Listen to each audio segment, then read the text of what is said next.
I hope I don't lose any sunlight during recording. I'm filming a lot later than usual. I did not think about daylight savings. I didn't consider that.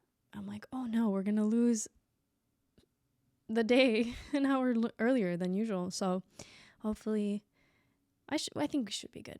I think so. Which, as I hit record, I realized it kind of fits into today's topic of what I want to discuss. I have learned a very, very valuable lesson about life in the last couple years, especially.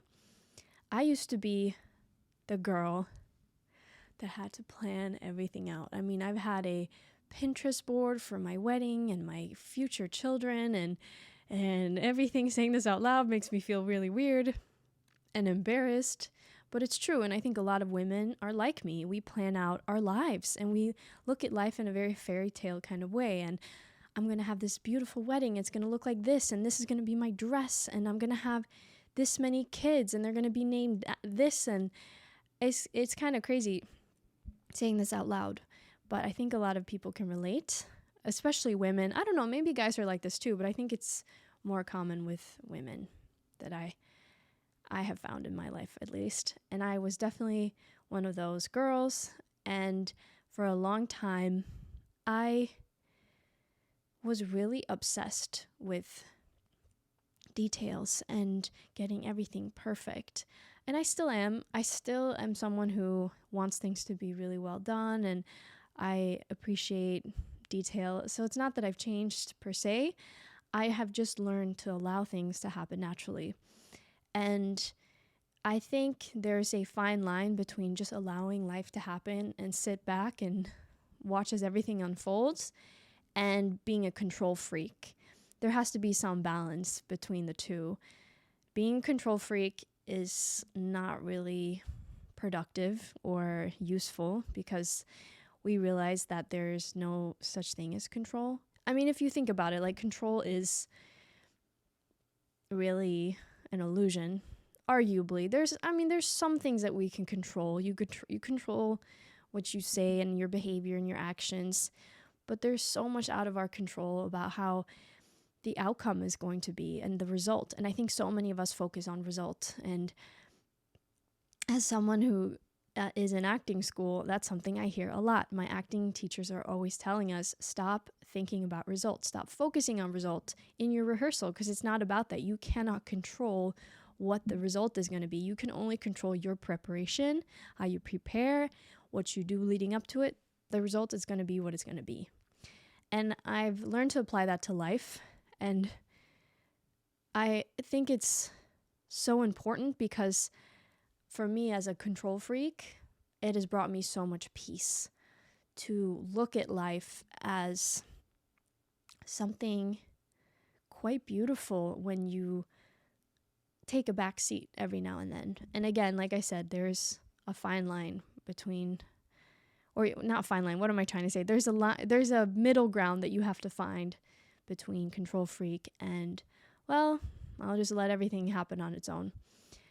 And I think if you lean one way, I think you have to try to go the other direction a little bit to find that balance. And it's changed my perspective on everything. I mean, even like I brought up the bigger things, like we think about marriage and children and work and where you want to live and what house you want to have, all these quote unquote bigger things in life. I've learned to view them in a more open way.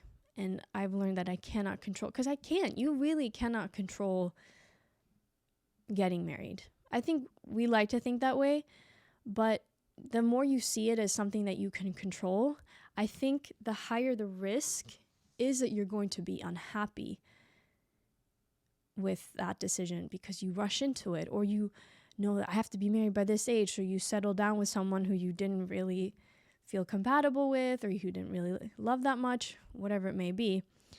And I think that is silly. Why rush into something, or why settle for something just because you have a certain timeline or a certain picture in your mind, or because everyone else is doing this?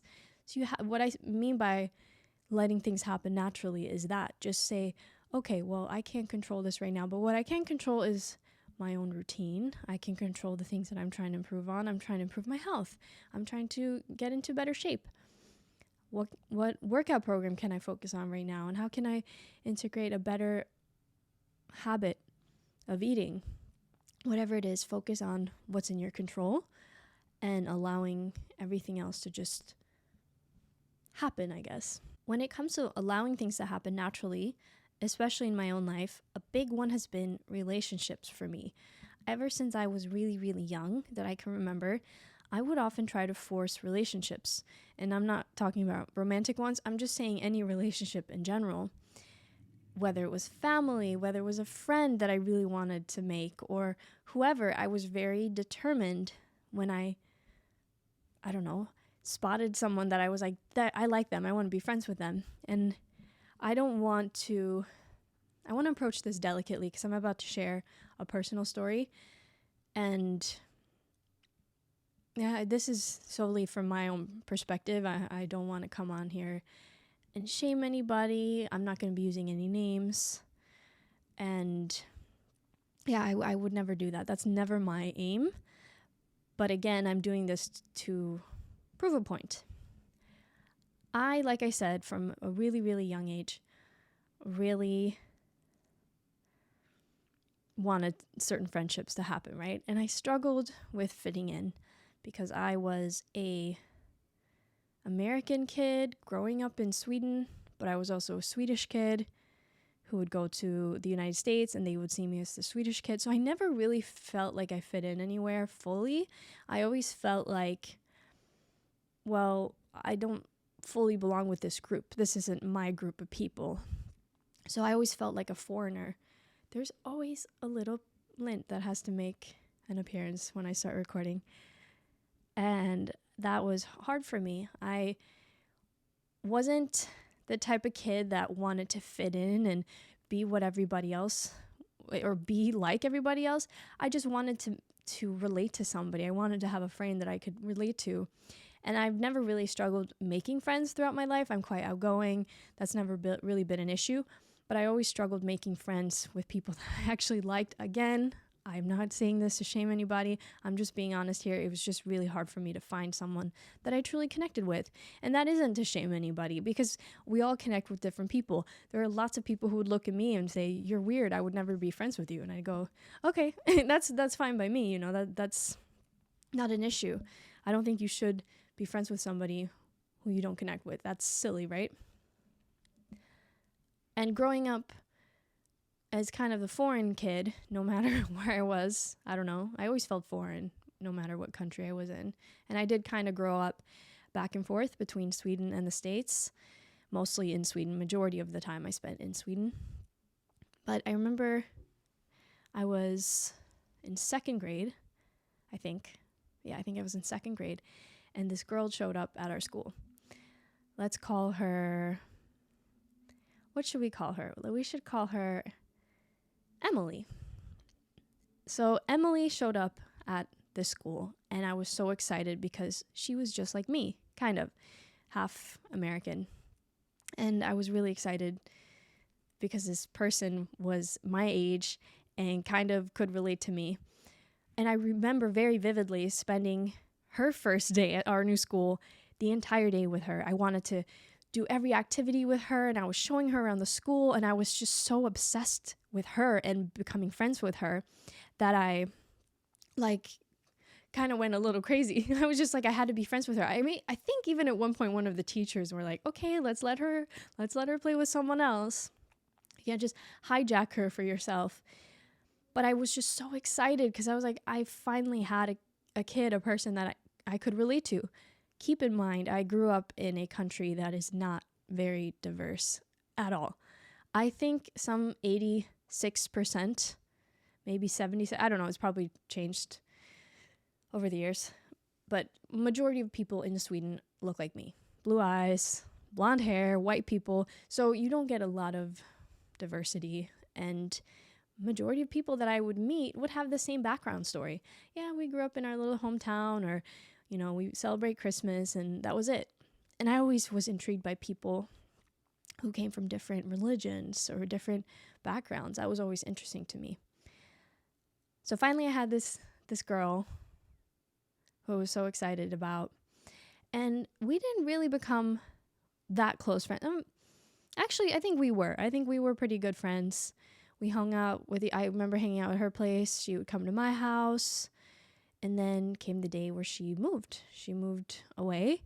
And I remember a lot of us who became friends with her tried to stay in touch. And I think we kind of, this was back in the day where you didn't have social media, basically. There was exchanging letters and phone calls. That was about it. And yeah, I think we just kind of, went our own paths because, quite literally she moved. And then I remember, gosh, it must have been 5-6 years ago now. I don't know. It's been a couple years, probably during COVID or right before COVID. When was COVID? 4 years ago? I don't know. I'm bad with years. I always, people get really upset about years and timelines. Because I'll tell a story and I'm like, oh, I was like 12, 13. And someone's got to be like, you were 11 and 6 months and 4 days old. And I'm like, okay. Okay. Sorry. I don't remember exactly when, but I reached out to her on social media. I don't know if we were already following each other or what it was, but I remember reaching out to her and like, hey, how you been? How's life been? Blah, blah, blah. I don't know. However you write a message like that after 10, 15, 20 years, probably 20 years. I don't know. And she didn't respond, I think. I don't know. And then she did. And she was like, oh, I'm so sorry. I didn't see this. And then I responded with a message that was very clearly I was trying to further engage. Never got a response. And then a couple years went by and I was like, you know what? This is where I have to step into this person I'm trying to become of. You cannot force things. Now, I want to add a caveat here. Because I do understand that some people, they want to stay friends. They want to connect with you. They want whatever. They're busy. Something happens. Something comes up. I've gotten a message from somebody. This has happened more recently for me. I used to be very on top of texting people back and everything, but I'll go to text somebody and I'll realize that they've texted me and I saw the message. I just never responded. I'm like, oh, wow, I feel like a jerk. I don't really like texting. I'm not really a texter. I prefer interacting in person, having real interactions. To me, texting is for, hey, let's talk, or hey, let's meet up. It's for planning stuff. I don't really like having, like, people send long novels and stuff. I don't like any of that. It weirds me out. But sometimes you have to if you don't speak to that person regularly. You haven't spoken to them in years. A little different, right? Again, this is just my preference. So I don't know. I don't really know what happened, but it taught me a lesson and I have to take a step back. And I think we have to learn to do that in a very neutral way, I guess, where you don't beat yourself up or start questioning yourself. What did I do wrong? What did I say? Because it's sometimes just certain friendships don't work out, or some people just aren't that interested in becoming friends with you. And this is applicable to more than just friendships. I've had situations where I've tried to connect with family, cousins, where I've tried to be like really close with them. And again, I don't want to call people out, so I'm not like here to call anyone out. But I remember when I was younger making a real effort to have a party or hang out or do something specific, and it just wasn't reciprocated. And then at my age and growing up, I've just learned to say, yeah, it's not worth stressing over that. You know, it takes two to tango. Is that the phrase? I don't think that phrase is applicable here. Maybe it is. Is that what it means? It takes two people, right, to participate in something. You know, you can't just force something to happen. And I've also been on the receiving end of this, where I've felt like somebody was a bit overbearing, especially guys.